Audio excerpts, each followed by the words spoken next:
やっと着いたわ。 I've seen some comments describe Dagashi Kashi as a show about candy, and while that's true, that's actually accurate, that's really what it is.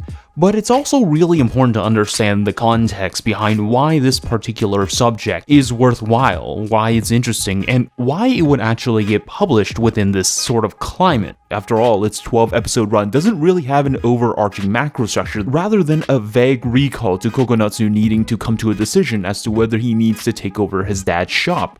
And each episode is split into two major stories showcasing its products. Dagashi Kashi is, after all, about candy. But let's think about what that means. Let's go back a bit. In 1922, Osaka-based confectionery company Glico began including picture cards in boxes of caramel. In 1927, it expanded to include these sorts of extras in all of its caramel boxes. Shortly after, Glico became associated with pairing candies with little extras. This is the beginning of what you might know as the omake, and the sort of omake culture that emerged in Japanese consumerism and candy and anime in particular can trace its roots to here. Let's fast forward to the 1960s. Two chocolate companies dominated Japan's consumer landscape, Meiji Seika and Morinaga. From the early to mid-1960s, dubbed as the Golden Age of Chocolate, Meiji began to outpace Morinaga in sales through the design of their new marble chocolate packaging. Through the chocolates, the spokesperson Urehara Yukari, the theme song, and the popping sound of the marble box, Meiji implemented a massive, expansive, and total marketing campaign.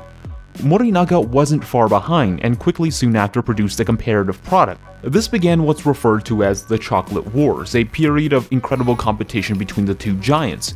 But before we go further, let's reel back again and talk about anime.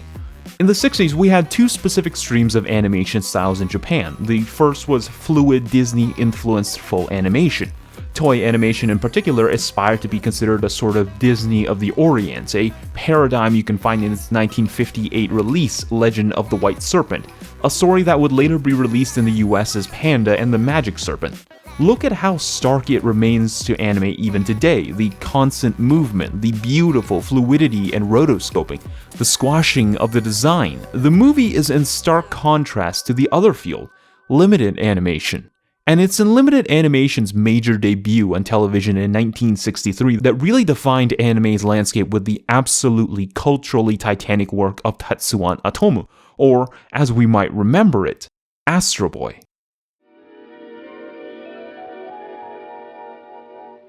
From Mushi Production, Astro Boy's influence is astounding. Whereas Legend of the White Serpent focused primarily on fluidity and a sense of mimesis in cinema, Astro Boy's limited budget and Tezuka's constantly under-budgeting forced Mushi to adopt careful, rhythmic stillness and motion for dynamicism. It took heavy cues from the original manga.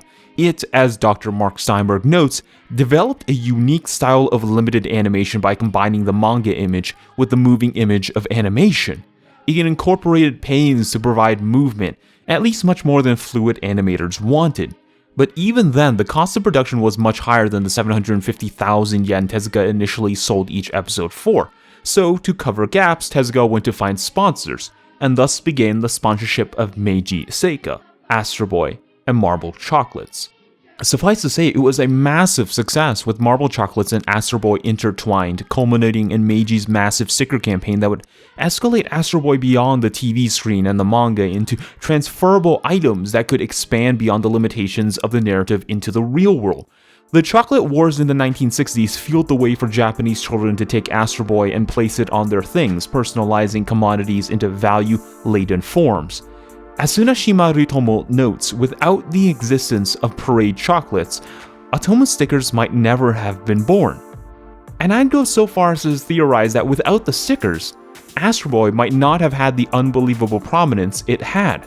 So why is this particular story important to Dagashi Kashi?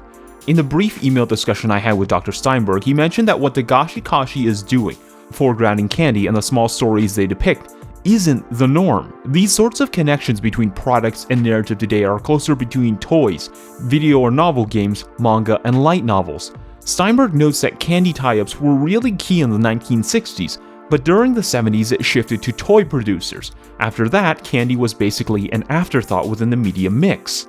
In essence, Dagashi Kashi is foregrounding some very old-fashioned media mixes. Now, granted, the anime is based off of the manga, but these sorts of focused candy narratives just aren't that common. And yet, we can find what seems to be a lot of industry-related signals in the show. In one of the episodes, we have a reference to Kamishibai, which was a huge influence on manga and anime.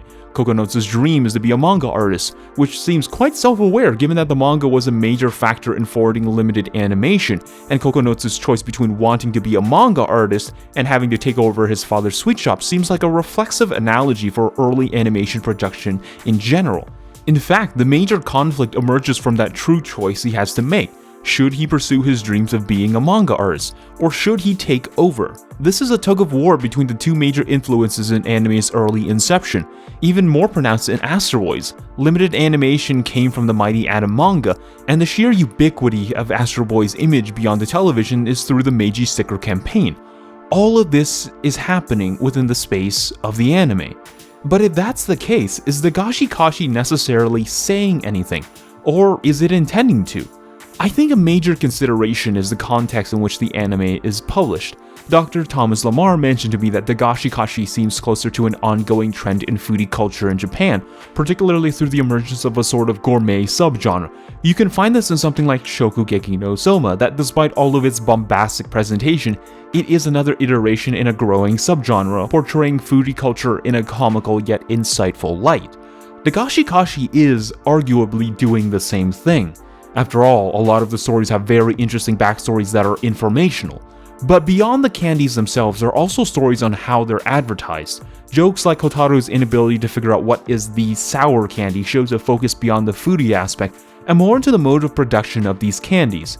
Stories that don't revolve around the candies but how the candies are incorporated in a sense of asubi, play, consist of several episodes. The Scary Gum episode isn't about how the food tastes or how it's made, not really, but rather about the experiences these candies exude and ultimately how they transcend product and become image forms tied to experiences. Just like how Meiji's sticker campaign elevated Astro Boy from a candy to a value-laden form, Dagashi Kashi elevates the candies from products to value-laden experiences. And I think this crescendos in the 5th episode. Yo has a small YouTube channel where he unsuccessfully reviews products.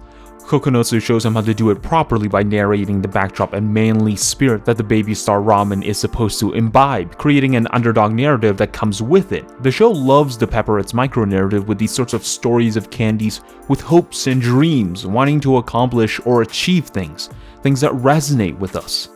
And I think that's really important. Dagashi Kashi isn't just talking about candy, but the forms that come with it. It embraces a central element of advertising, the media mix, a practice that's been the product of criticism in anime. After all, how many times have you heard people say that anime is product placement? I think to Dagashi Kashi, that concern, that idea that product placement and the intertwining of physical and ideational goods isn't that problematic. Because after all, even if it's a product, at the end of the day, what it's selling is the story. And sure, we might say that Dagashi Kashi is a story about candy, but then again, so was anime. Maybe. Should have come to the end of my life rope by now. Gee, it feels loose. Too loose. Hope nothing's wrong.